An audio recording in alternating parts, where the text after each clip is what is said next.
White settlers arrive in South Africa.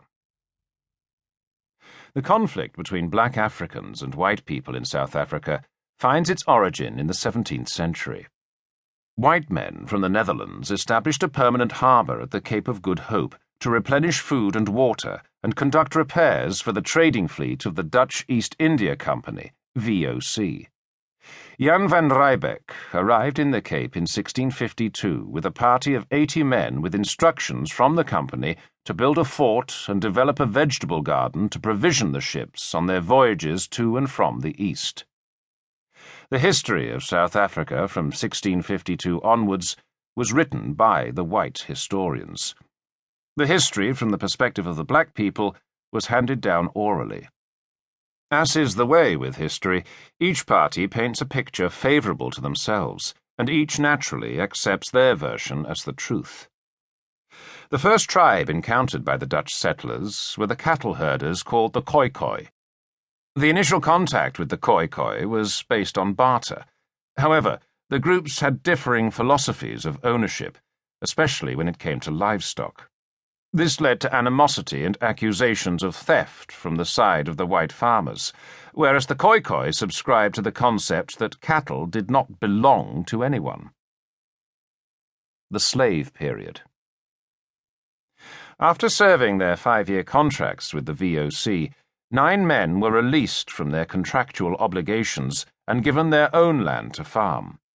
They were called Vryburgers, free burghers. In 1658, the first slaves were brought to South Africa from other parts of Africa, and later Madagascar, India, and East Asia. Most were labourers and servants, but many of them were skilled carpenters and bricklayers. The VOC owned most of the slaves in South Africa's Cape Colony. They were confined to living quarters in a huge slave lodge, later converted into the old Supreme Court and more recently the South African Cultural History Museum, while other slaves were owned and housed by the Vryburgers.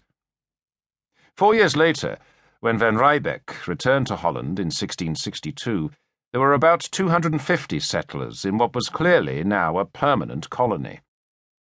Further expansion saw independent farmers emigrate to South Africa, and in the early 1700s, the so-called trekboers, or pioneer farmers, started to push outwards towards the north and east. The geographic location of the black African tribes at the time determined that the Xhosa would be the first black tribe to encounter the white farmers. With the Xhosa continuing their migration westwards along the southern coast and the white farmers searching for new opportunities to the east, confrontation was inevitable. The wars between the Xhosa and the white settlers. The conflicts between the Xhosa people and the white farmers were called the Kafir Wars. The term Kafir originated from the Arabic Islamic term kafir, meaning a non-believer. The word is considered racially offensive in the present day. The use of the K word has been actionable under South African law since 1976. There were 9 conflicts between the Xhosas and the white settlers, now known as the Xhosa Wars. The first Xhosa War is recorded as having begun in 1779. Wars followed in 1789, 1799, and 1811, but protracted skirmishes were virtually continuous. Outcomes were indecisive. The sides were evenly matched. The white settlers were heavily outnumbered, but they had the better weaponry.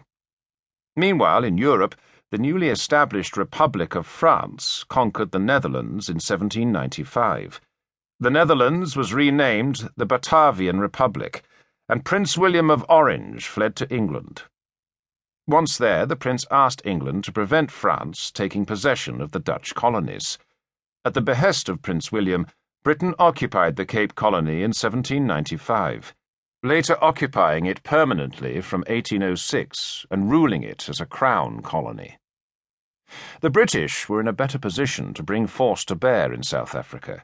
They commanded military resources in India as well as Britain and were determined to put an end to the frontier problem. In 1820, an emigration scheme brought 5,000 white British settlers to the frontier districts.